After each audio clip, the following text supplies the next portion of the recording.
Assalamualaikum dan salam sejahtera. Bertemu lagi dalam channel Cikgu Nursila #Cikgu Pulau. Pada sesi kali ini, Cikgu akan mengajar berkenaan dengan bab 5 iaitu air dan larutan.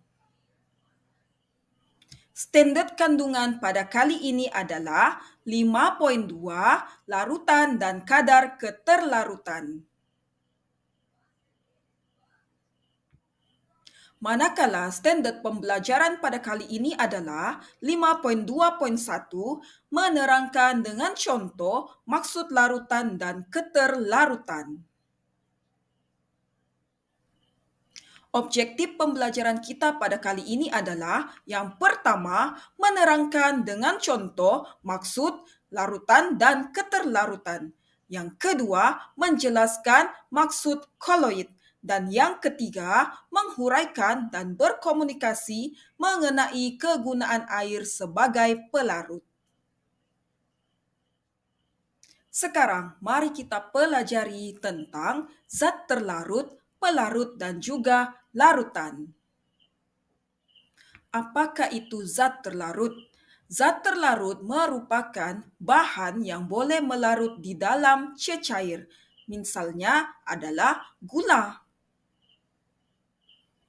Pelarut pula adalah cecair yang boleh melarutkan bahan. Sebagai contoh adalah air. Larutan pula adalah hasil campuran yang terbentuk apabila zat terlarut melarut di dalam pelarut. Misal kata, air dan juga gula dilarutkan menjadi air gula. Sekarang mari kita lihat formula untuk zat terlarut, pelarut, dan juga larutan. Sebagai contoh yang telah cikgu berikan di sini, di mana gula sebagai zat terlarut, air sebagai pelarut, dan gula dicampurkan dengan air menjadi larutan. Sekarang, mari kita pelajari berkenaan dengan larutan cair, larutan pekat, dan larutan tepu. Larutan cair merupakan kuantiti zat terlarut yang sedikit di dalam pelarut dan juga boleh melarutkan banyak lagi zat terlarut. Larutan pekat pula adalah kuantiti zat terlarut yang banyak di dalam pelarut dan juga boleh melarutkan sedikit sahaja lagi zat yang terlarut. Dan terakhir sekali adalah larutan tepu, di mana kuantiti zat terlarut yang berlebihan di dalam pelarut dan tidak boleh lagi melarutkan zat terlarut dan menghasilkan mendakan. Sekarang, anak-anak boleh melihat perbezaan di antara larutan cair, pekat, dan tepu seperti dalam jadual yang telah cikgu sediakan.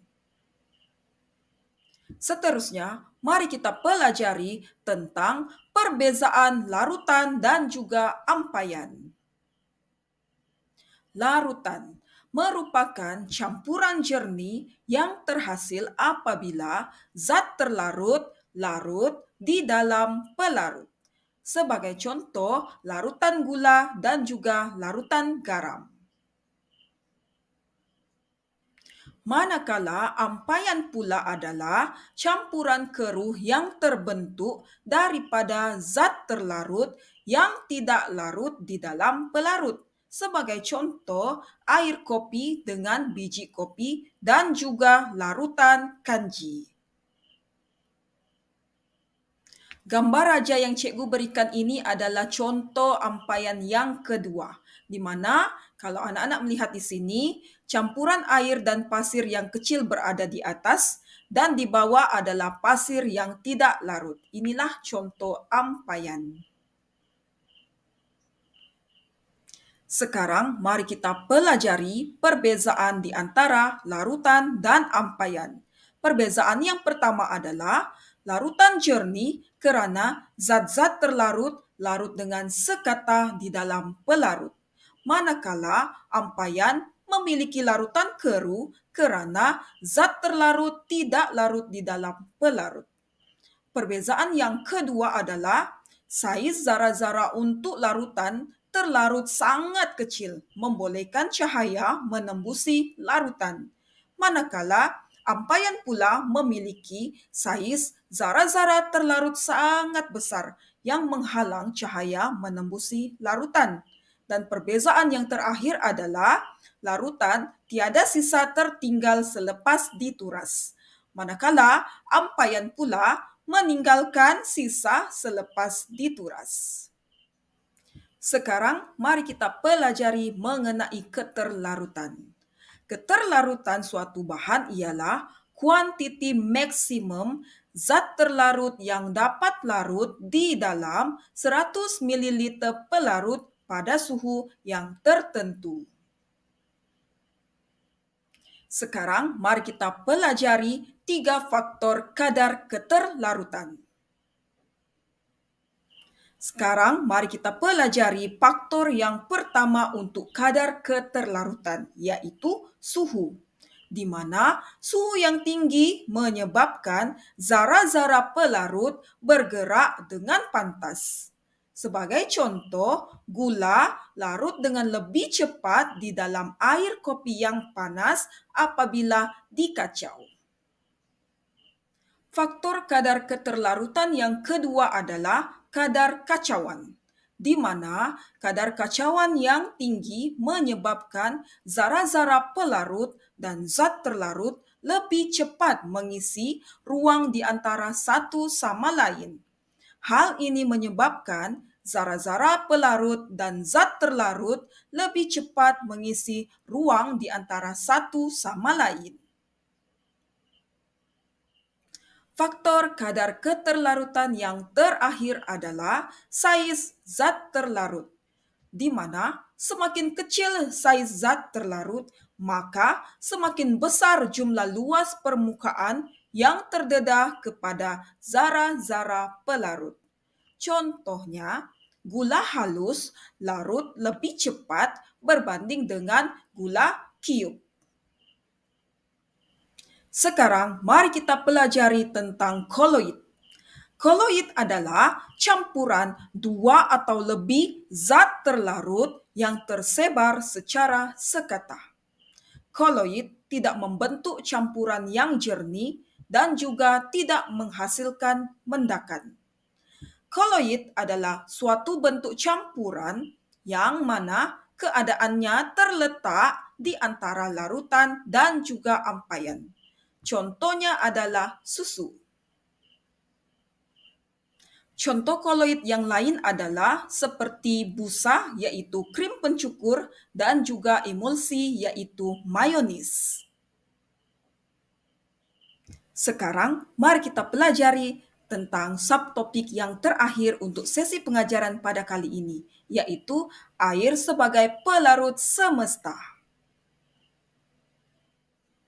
Air dikenali sebagai pelarut semesta kerana keupayaannya untuk melarutkan hampir semua bahan sama ada pepejal, cecair maupun gas. Sebagai contoh, baja boleh larut di dalam air dan diserap oleh akar tumbuhan. Seterusnya, minuman ringan dihasilkan dengan menggunakan air sebagai pelarut. Dan yang ketiga adalah air melarutkan deterjen yang digunakan dalam proses pembersihan. Subtopik terakhir yang kita pelajari dalam tajuk ini adalah pelarut dalam air. Pelarut bukan air yang berasaskan karbon boleh digunakan untuk melarutkan zat terlarut yang tidak larut di dalam air. Terdapat 5 contoh pelarut dalam air. Yang pertama ialah alkohol, di mana contohnya adalah seperti minyak wangi dan antiseptik. Yang kedua adalah kerosin untuk minyak lampu. Yang ketiga adalah aseton, yaitu barnis kuku dan juga lakware. Yang keempat adalah turpentin, yaitu penanggal kotoran cat dan pencair cat. Dan yang terakhir adalah ether, yaitu pengekstrak minyak. Maka berakhirlah sudah sesi pengajaran cikgu pada kali ini. Cikgu sangat berharap anak-anak murid sekalian dapat mengingati dan juga memahami tentang topik yang kita pelajari pada hari ini, yaitu air dan larutan. Semoga kita akan berjumpa lagi pada sesi pengajaran yang akan datang.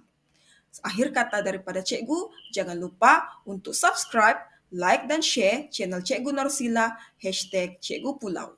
Semoga kita berjumpa lagi. Assalamualaikum dan bye. Mari belajar sains bersama Cikgu.